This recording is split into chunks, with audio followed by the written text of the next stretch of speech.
J'ai une première question, en tout cas qui nous est parvenue sur notre blog, une question de Christelle. Christelle a acquis un bien immobilier en 98 qu'elle a financé avec un prêt hypothécaire. Ouais. En 2005, elle a refinancé son prêt Mhm. avec des travaux, un Mhm. complément, et elle vous demande un peu quid de la déclaration fiscale. Est-ce que le prêt de 98, elle doit le mettre en 3355 et 4355 et 3146?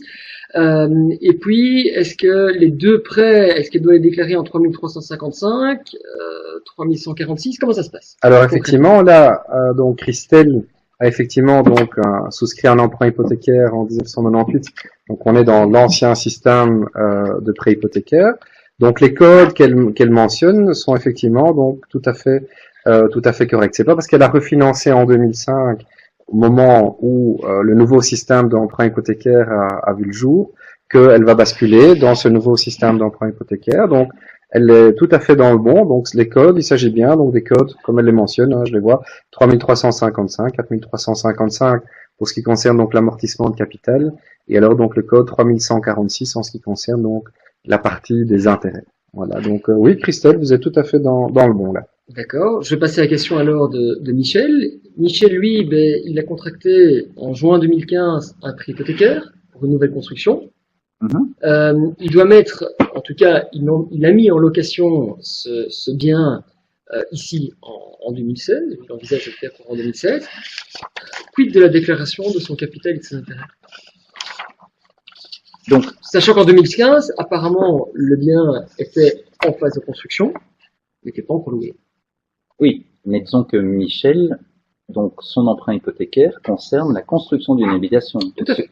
Ce qui veut dire, la question à se poser maintenant, est-ce que cette habitation sera un jour son habitation propre? Parce que là, je pense que Il a mis en location.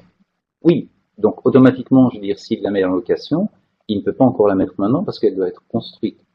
Apparemment, Ouais. les Donc ça travaux ne prennent devient. fin ici en 2016. Ouais, donc la question, oui, enfin, c'est simplement pour annoncer ceci aussi. Hein, donc, au niveau de ces nouveaux codes, c'est-à-dire les 23 nouveaux codes sur les 38, ça veut Ouais. dire plus de 60% Ouais. de ces codes dans ce cadre neuf, il faut savoir que auparavant, il y avait en 25 ans de temps une construction de 5 régimes différents au niveau des prêts hypothécaires. La loi de janvier 2014 a tout simplement triplé la mesure. Ça veut dire que maintenant, nous sommes face à 15 régimes différents au lieu de 5. Et donc, il y a énormément de questions, je dirais, à poser. Donc ici, la question principale sera de dire, tiens, est-ce que ce bien immobilier ne sera pas son habitation propre? Donc automatiquement, il y aura un avantage fédéral, puisque il y aura bien entendu la déclaration, tout au moins dès qu'il y aura connaissance en tout cas du revenu cadastral, ce revenu cadastral sera bien entendu à déclarer dans le cadre 3. Et dans le cadre 3, ce sont les codes 1106, voire 2106, en fonction bien entendu de qui est propriétaire, en fonction également du régime matrimonial. Euh, quel est le nom de la personne qui pose la question? Michel. Michel, ben voilà. Michel, est-il marié? Est-il célibataire? Et tout ça est important. Mais en tout cas, dans le cadre 3, il y aura le revenu cadastral à déclarer. Mhm. Au prorata, bien sûr, du nombre de jours de l'existence de ce revenu cadastral. Donc, imaginons que ici en 2015, il commence la construction, que cette construction se termine en milieu de, par exemple, 2016, et qu'au 1er août 2016, ben voilà, du 1er août au prorata temporis, du 1er août en nombre de jours jusque le 31 décembre. Bien. Pouvez-vous rappeler peut-être le code de ce revenu cadastral? Parce que comme ça, vous répondez en même temps à la cadre question 3, donc ça veut dire que ce revenu cadastral va se déclarer dans le code 1106, voire 2106 en fonction d'une cohabitation éventuelle, voire d'un mariage. Donc là, il faut voir la situation de Michel. Revenu cadastral indexé ou pas? Non. Alors, ce qui est important, c'est que sur l'avertissement Extrevol qu'on va recevoir, eh bien, il y a toujours l'indexation, bien entendu, et on paye le précompte immobilier sur un revenu cadastral indexé, mais on doit toujours mentionner dans la déclaration un revenu cadastral non indexé. D'accord. Maintenant, il est évident que ça, c'est le volet revenu cadastral. Maintenant, il y a le volet de l'avantage fiscal de cet emprunt hypothécaire.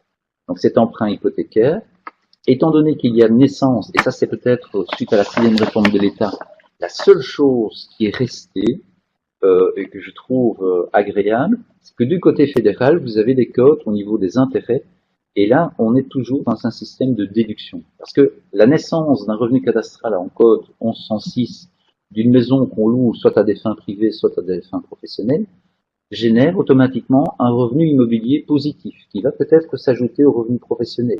Donc ça veut dire avec une taxation au taux marginal.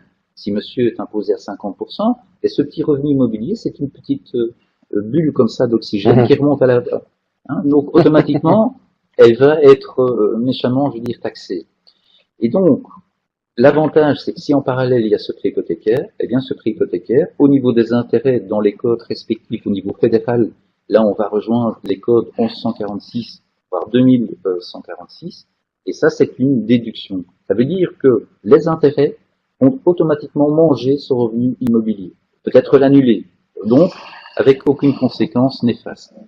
Bien évidemment, comme c'est un autre bien, mais là on va être orienté vers l'épargne long terme, et là il y aura l'amortissement de capital si le prêt hypothécaire remplit toutes les conditions, vraisemblablement pas pour l'achat d'un terrain, mais pour l'achat d'une maison et la construction d'une maison. C'est le cas de Michel. De Michel, voilà. Eh bien, automatiquement, il y aura un code 1358, vraisemblablement, voire 2358, je veux dire, à pouvoir donc encoder en tout cas dans sa déclaration du côté fédéral.